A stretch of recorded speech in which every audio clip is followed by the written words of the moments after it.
everybody, it's me, your good friend Sparky, and welcome back to Dark Cloud. And look, I put some trees down, and some road, because I felt like it. Sure. I also equipped my weapon with another item we found. Hello, Day 2 morning. It's nice to see you. I equipped our dagger with another special attachment item that we found, too, between episodes.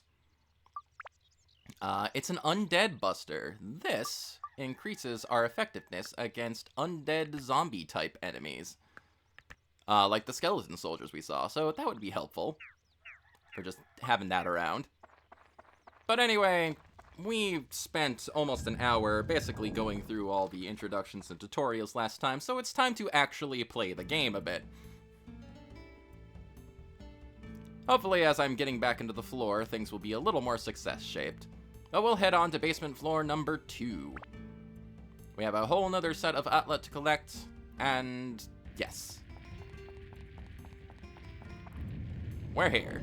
Again. Huh? Kitty! Come back, awkwardly running kitty. We couldn't bother to show you running away, so we just cut away, and it's implied that you ran away and didn't phase into a wall. But, yeah. Ow. That was my face you chopped in half. Please don't do that. Bread. And now we have these guys.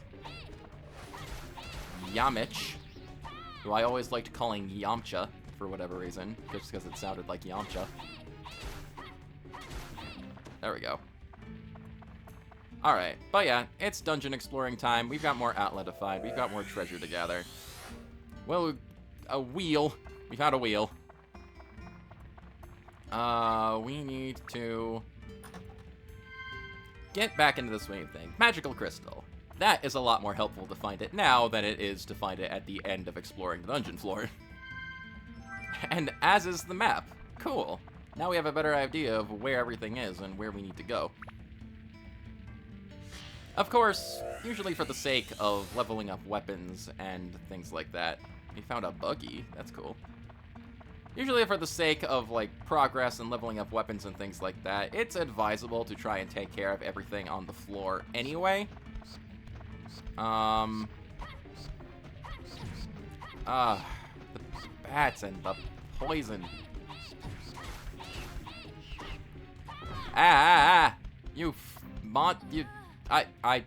Well, Link is nearly destroyed.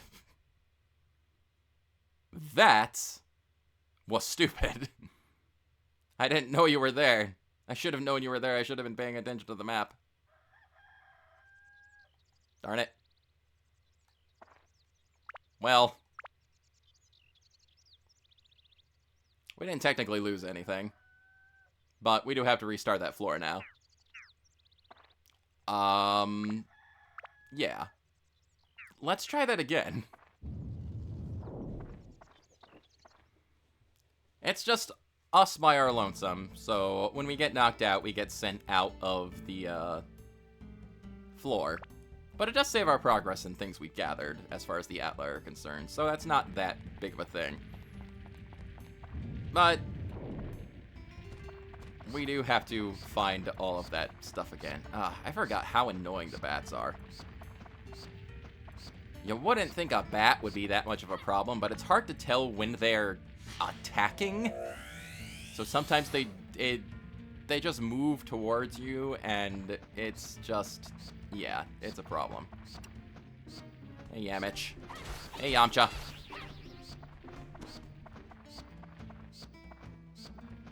I see 2 enemies. Do we have our... Yes, we do have our charge attack.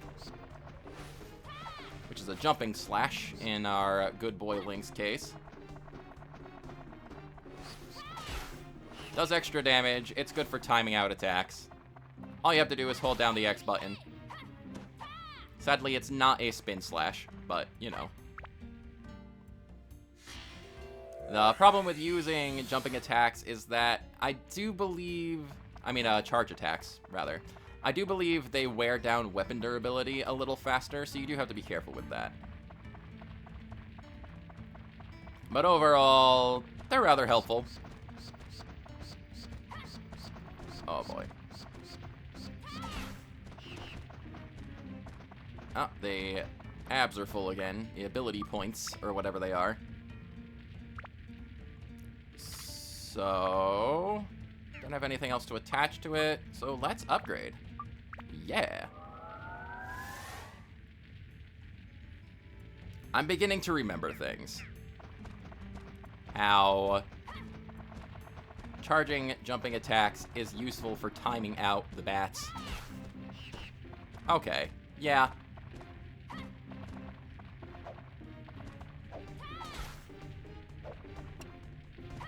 Alright.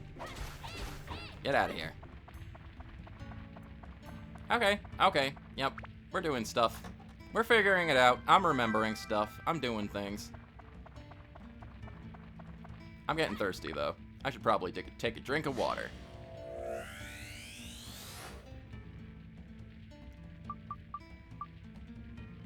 Glug, glug, glug. Tasty. Oh, hello. We are pumped with energy. That is a stamina boost. Stamina boosts are, thank you, map. Good to know you are here.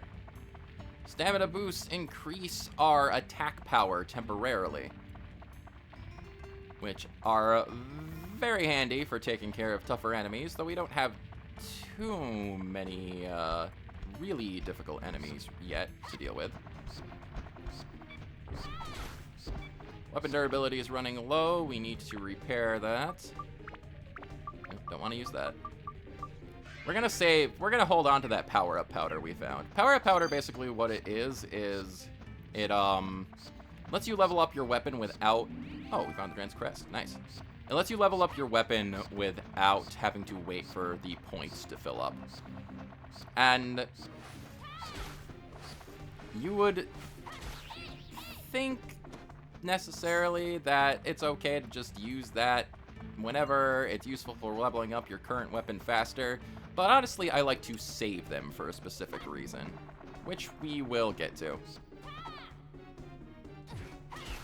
Ow, you got me. I hate you, bat. I hate you. Ah, got our bone key. Alright. What else we got? We got the bomb nuts. Alright. Going to actually put that in our active item slot up here.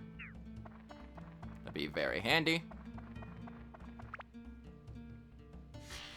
Alright, alright.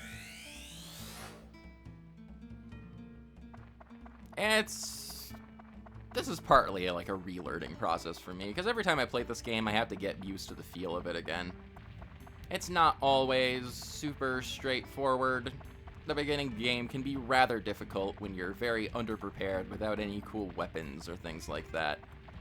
So, it takes some re-getting used to, but eventually, it doesn't take me long usually to excuse me, sort of get back into the swing of things. Get out of here. Found a prickly. Nice. Finding lots of fishing bait that we can't use yet because we can't go fishing.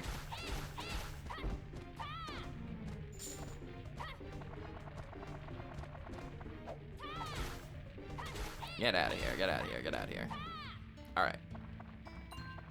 Cool, cool, cool. Oh, we found a throbbing cherry.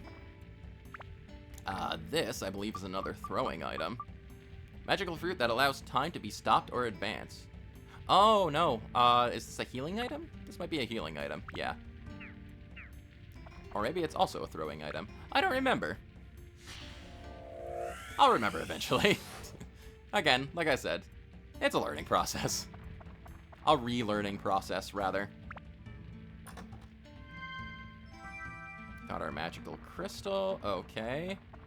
And the last Atla and treasure's actually in that room over there. Ooh, chicken. Tasty.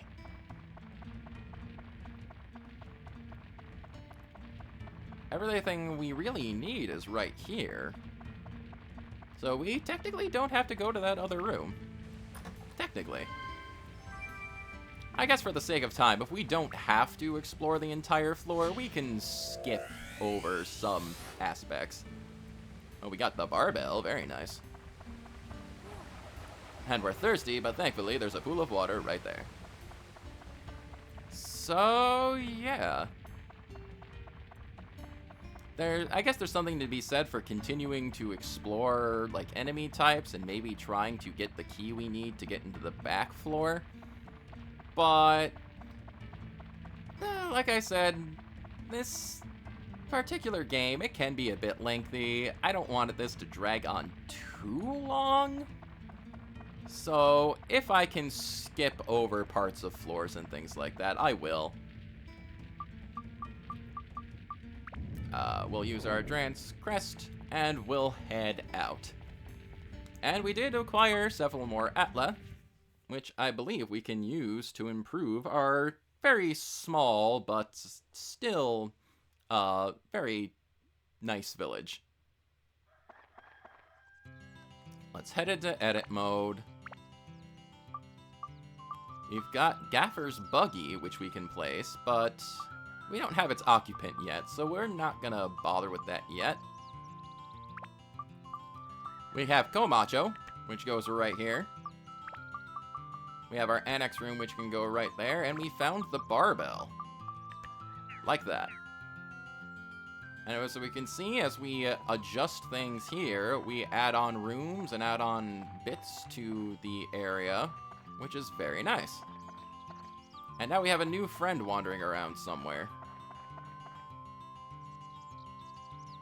It's now afternoon.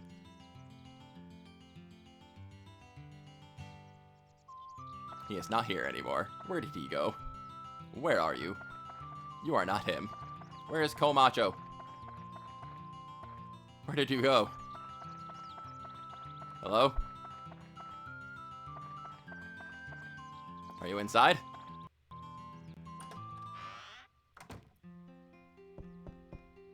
Yes, you are. Hi, Komacho. Thank you, Link. Say, what happened on the day of the festival anyway? I remember a light flashed from the sky. And the houses disappeared, and after that I don't remember a thing. You were in a ball. Hello. Did you see my little brother, Macho? Yes, I did. How should I rebuild Naroon? I'd like the house to be someplace where I don't have to go far for a good workout. I think we've already accomplished that, maybe. What will happen when it's done? I'll give you something, but I'll keep it a secret now. The hint is rock-breaking strength. Okay. Tell me how to rebuild your house. A fence and a lamp would be nice. We had stuff any decent person would have, you know. Alright, alright. And now we can go in this room that we added on, which is cool. So, I do believe we can, in fact, complete this house now. We've got lamps. We're gonna put that there, and we've got the fence. Ta-da! And now there's an event in this location. See? Fence, lamp, it's all there.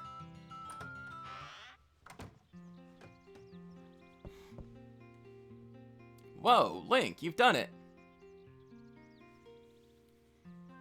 Thanks to you, our house is back to normal again. Here, this is for you. Keep it. We got the Stonebreaker, which is another equipment thing for our weapons. Very cool. Hey, that's mine! Hey, bro! What do you think you're doing? Like I always tell you, what's yours is mine, and what's mine is mine. Ah, that's how older siblings work. Been through that scenario a lot of times. That's how things between big brothers and little brothers should be. Grr. I can't take this anymore, bro. We're gonna settle this with a battle. Oh, really? Ready when you are.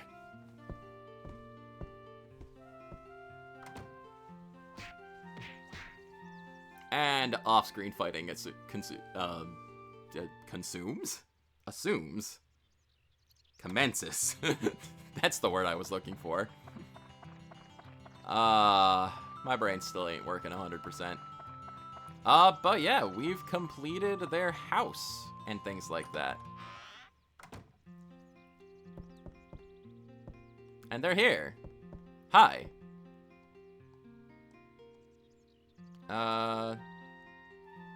Yeah, it's good. The cave's tough lately. Link. Fighting with weapons is not the true way to go. Only hand-to-hand is true battle. Okay. Yeah, apparently we've now completed their requests. I guess we have to finish the house first? I don't remember. It was weird that it wasn't counting as completed before, but if we check diorama analysis... Oh, calculating kindness. Yes, trophies. Hooray. Our request meter there has gone up to 12%. Which does mean yes. Their request of wanting a good place to work out and fight, being right next to the dungeon, is now fulfilled. I guess I just needed to complete the house a little more. And we can kind of take a look around. As you complete houses and areas, you find more of those little treasure chests that I found a couple of when we first placed the house down. And those usually have pretty handy items in them, but it doesn't look like there's anything else here right now.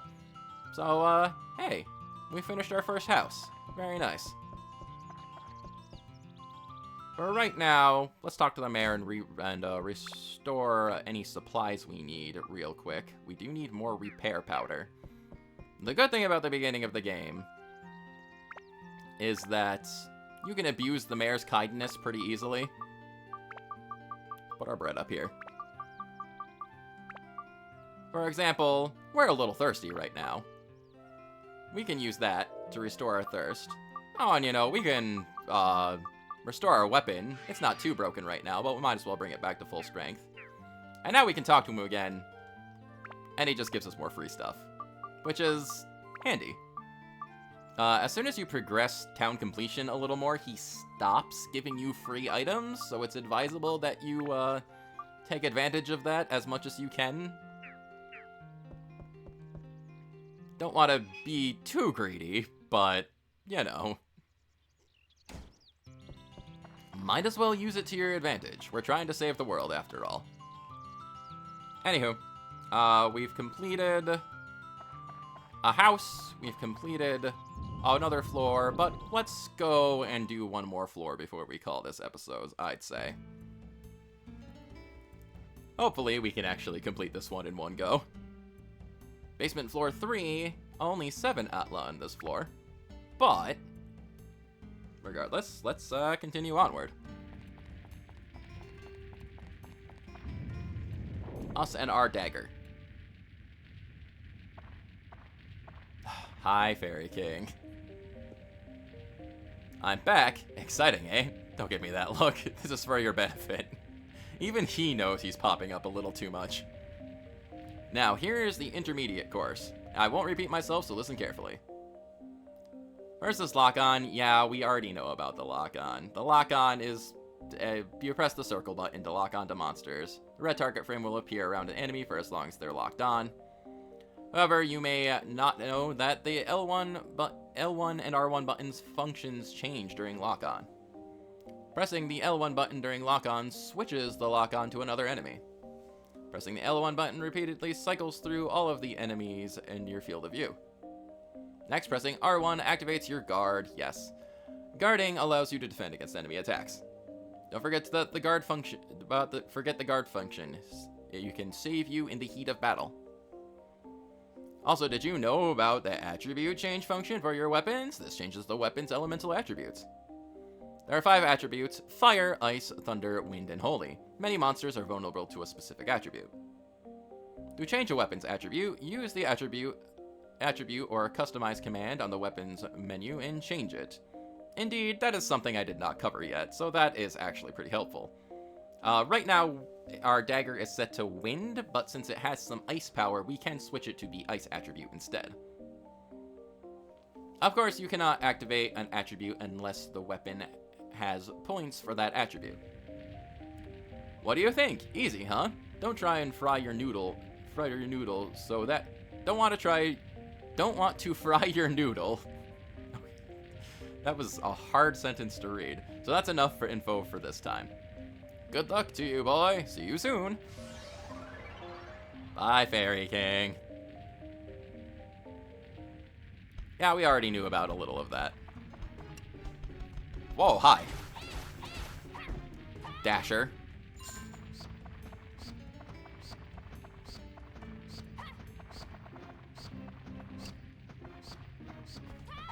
Oh, you butthole. We do have a new kind of enemy up here. The statue. These guys are rather durable and rather strong. They do not flinch easily from attacks. And they can actually be kind of difficult to get close to and reliably hit. So I like using throwing items against them. Bomb Nuts does a lot of repetitive hits. And he just gives us a Stonebreaker. Actually, yeah, we're going to be encountering more stone enemies. And we've got 2 of those Stonebreakers now. Oh, hello.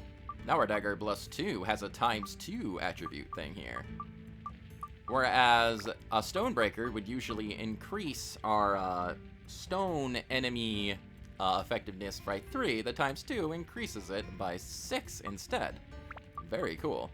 I might as well put this other one in here too. Yeah.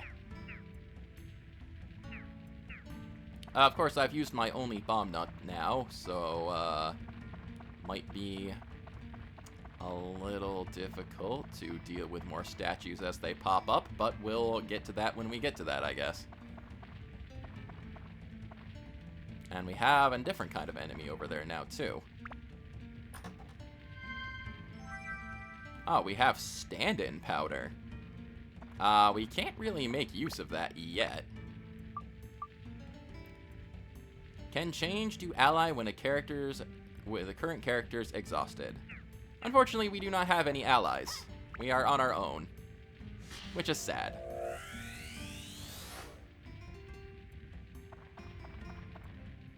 And we have the statue dog, who's a bit tough, but we can handle it. And we got Dran's crest. Okay. So the statues are scary. So we're going to avoid them if we can. We no longer have to beat every enemy on the floor. Got some upstairs storage. Very nice. And we have the exit of the floor. Cool. But we still need to get all of the Atla here, so we might as well keep doing that. Yeah, I get nervous fighting the statues. They are not pleasant to deal with. Just because they are very durable, and they... Oh, we got my house. Cool. That's an important thing to have. Got a prickly. Excuse me, Mr. Statue. I'd like to get this treasure chest, if I could. Got our dungeon map. Very nice. Yeah, the statues are just very nerve-wracking. They're very tough to deal with enemy for an early game like this. Let's see. Statue dogs are not really that much better,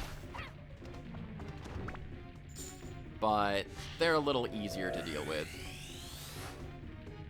We got a keg. Sweet.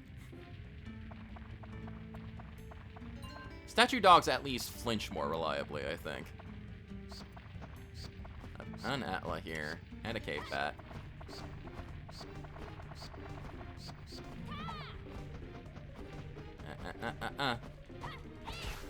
Get out of here. And I just saw we have a big treasure chest. We got some supplies. I'm just noticing my health is pretty low, so we're gonna heal. We have a large treasure chest. It's locked. Forcing it open may activate a trap. So, when you find big treasure chests like this, typically you have to use a treasure chest key to open them without, triggering the trap involved. You can, though, force it open by guessing the trap. It can either be a poison trap, an explosion trap, or a curse trap. Sparky's advice: always guess that it's an explosion trap, because guessing the wrong trap triggers the trap that it is. If the trap is an explosion trap, then the chest explodes and you lose whatever is inside of it. And also you take a lot of damage. Poison and curse are much more easy to deal with, because you can just heal those status effects with items. Healing an explosion to the face is a little more dangerous. So always guess explosion if you try to force the chest open.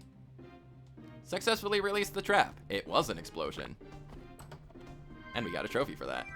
And we got ourselves a crystal knife. A new weapon. Go away, Mr. Statue. I see you approaching me from behind. We have a brand new weapon. An actual weapon that is not our default weapon, which by default is a lot stronger than our regular old dagger. Let's see. We can equip it and check it out a little. It has 3 equipment slots, which is very nice. It is Holy Element right now, and it is effective against Beast and Flying. Okay, okay. Now that we have an actual weapon, we can get into the real nitty-gritty of the weapon upgrading and things like that. Wait, no. Build up, that's what I want. So, we can build our weapon up into new weapons by completing certain requirements. For example, this top one here, we need to increase all of its stats. It needs to have more ice, thunder, and wind element. And it also needs to be more effective against aquatic enemies. Whereas this one right here, we only need to increase attack and MP, which I, again, don't remember what that is. We need it to be more effective against ice, wind, and holy. And we need to increase the effectiveness against beast, knight, metal enemies, and sorcerer-type enemies. Mage-type enemies. Our regular dagger does not have such a function, but our crystal knife does. And we can change this into a brand new weapon. I'm actually not going to use the crystal knife yet, though, for a very specific reason, which I will get to. We're gonna stick with our dinky little dagger for right now. And try to level that up a few more times. So, yeah. For the moment, let us continue onward. We are getting thirsty. Gonna take a swig of water, as there are no water pools on this floor. Gonna continue to ignore the statues. I don't know how many of the Atla we have, so we can't leave quite yet. We never found the magic crystal. Ah, go away. Rude. Very rude dude. I don't have throwing weapons to deal with you. I don't want to deal with you. Do we not have anything? Am I crazy? No, I'm not crazy. We don't have anything right now. I thought we were missing a repair powder for some reason. But we have it. Let's see. We need to head into these rooms right here, just to make sure we have all of the Atla. We've got our bone key. Let's go ahead and open that up.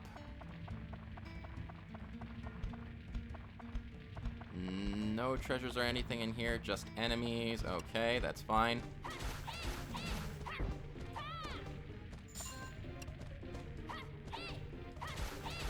Get rid of you. Bread. Bread is always helpful. I do enjoy me some bread. There's an Atla. Okay.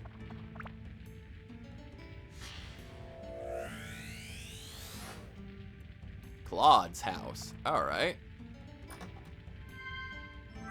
Free repair powder. I'll take it. Bat. Get rid of you. Now we can upgrade our dagger again. Let us do that. Level this up, add in its stone power.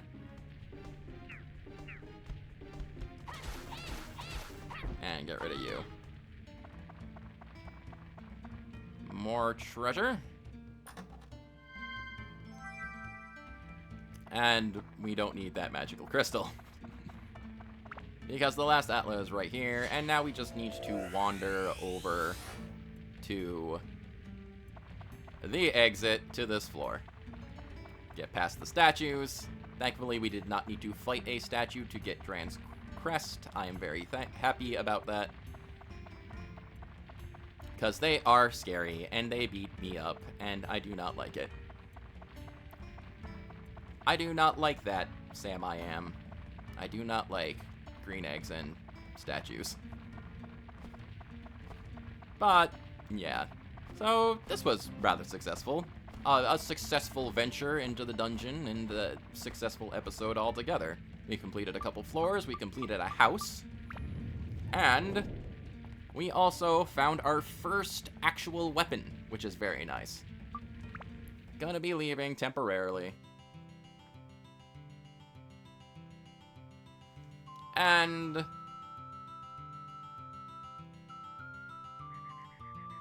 that's gonna be it for right now. We will continue onward with our Dark Cloud adventure, continue the dungeon, and continue rebuilding the village next time. So, until then, thank you very much for watching. This is your good friend Sparky signing off, and I will catch you later.